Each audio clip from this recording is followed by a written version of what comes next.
Salam Bapak, Ibu, dan saudara terkasih di dalam nama Tuhan Yesus. Dimanapun Anda berada, dan dimanapun Anda bisa mendengar rekaman ini, kita bertemu dalam program Jumpa dengan Tuhan untuk edisi hari ini.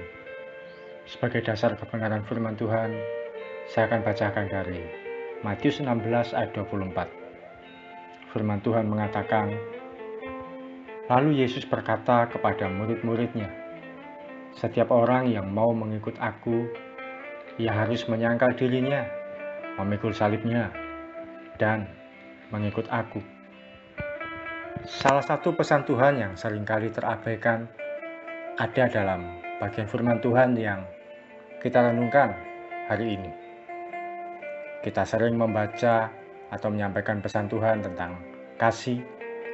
Kita juga sering menyimak pesan Tuhan Yesus supaya tidak khawatir, sebagaimana dituliskan dalam Matius 6 ayat 33. Kita juga tidak lupa mengenai pesan Tuhan supaya kita menjadi terang di depan semua orang. Namun tidak banyak yang ingat pesan Tuhan mengenai penyangkalan diri, pikul salib, dan mengikut Tuhan.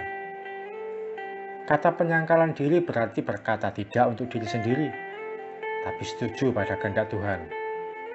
Sekali lagi, penyangkalan diri berarti berkata tidak untuk diri sendiri, tapi setuju pada kehendak Tuhan. Pikul salib berarti kita menderita demi Kristus.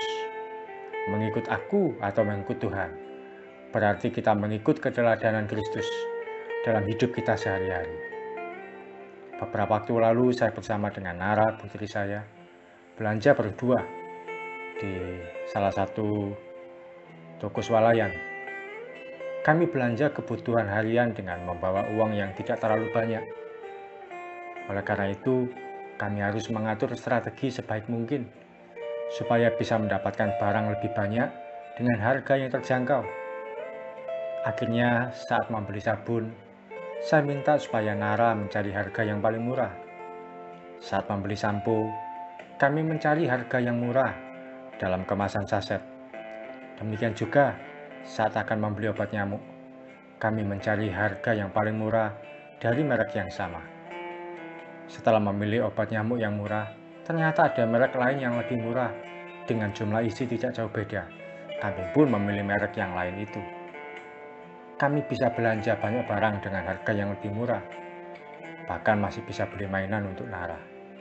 Bagi kami, yang penting manfaatnya, bukan merek, apalagi harganya. Namun sayang sekali, harga yang murah ini tidak berlaku untuk kehidupan kekristenan kita.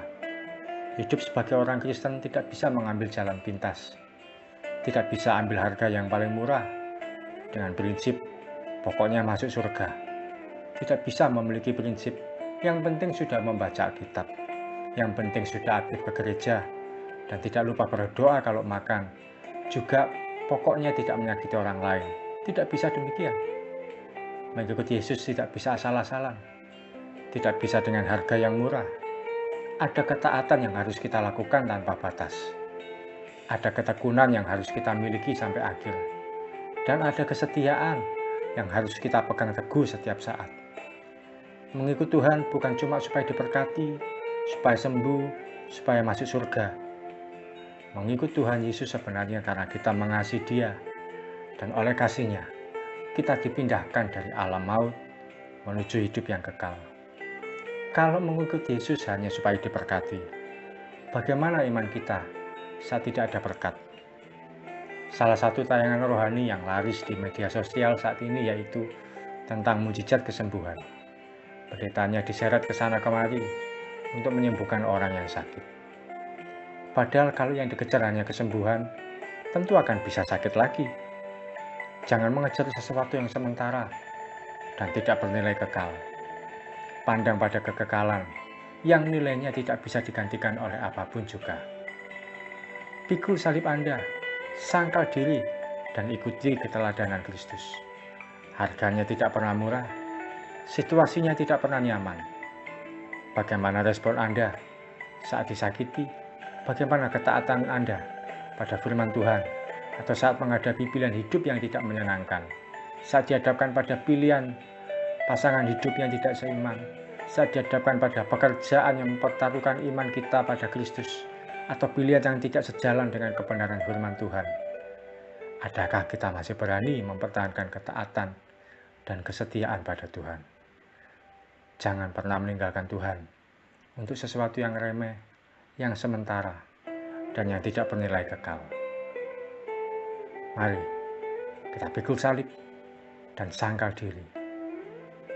Kematian Tuhan Yesus yang akan kita peringati besok bukan sekedar seremoni, bukan sekedar momen tahunan, tapi adalah refleksi untuk kita berani dan bersedia memikul salib dan menyangkal diri dan mengikut Dia sampai garis akhir. Mari kita datang pada Tuhan. Terima kasih Tuhan Yesus untuk kebenaran firman-Mu yang boleh kami terima hari ini. Ampuni kami kalau selama ini kami meremehkan Engkau dalam mengikut Engkau. Kami seringkali meremehkan bahwa mengikut Tuhan hanya supaya kami diberkati, hanya supaya urusan pribadi kami beres, hanya supaya kehidupan kami menjadi nyaman. Ampuni kami Tuhan. Kami sadar Tuhan atas segala hal yang keliru selama ini. Ampuni kami. Dan kami mau hari demi hari ya Tuhan. Kami mau memikul salib-Mu. Kami mau menyangkal diri, berkata tidak pada keinginan kami sendiri, tapi setuju pada kehendak Tuhan. Kami mau pikul salib-Mu. Kami berani ya Tuhan. Kiranya dengan kekuatan dari Roh Kudus, dari Roh-Mu yang kudus membuat kami boleh berani mempertahankan iman kami. Sekalipun kami harus mempertaruhkan jabatan, sekalipun kami harus mempertaruhkan gengsi, sekalipun kami harus mempertaruhkan ego kami, bahkan sekalipun kami harus menghadapi pilihan yang bertentangan dengan kebenaran firman-Mu. Kiranya kami boleh berkata ya untuk setiap hal yang sesuai dengan kehendak kebenaran firman Tuhan. Terima kasih Tuhan Yesus. Kami mau berjalan mengikut Engkau. Kami mau berjalan di dalam kebenaran-Mu. Kami mau berjalan memikul salib-Mu, menyangkal diri, dan mengikut Engkau sampai Tuhan panggil kami kembali pulang. Kami tidak mau mengikut Engkau setengah-setengah. Kami mau mengikut Engkau dengan maksimal. Ini kami ya Tuhan, ini kerinduan kami. Dan biarlah hidup kami menyukakan Engkau hari demi hari. Di dalam nama Yesus, kami berdoa dan mengucap syukur. Amin. Selamat menjadi pribadi yang mau memikul salib hari demi hari dan menjadi pengikut Kristus yang setia sampai Tuhan panggil kita pulang. Salam dari saya Uki Raharjo dan Mitspa Ministry. Tetap setia sampai garis akhir. Tuhan Yesus memberkati.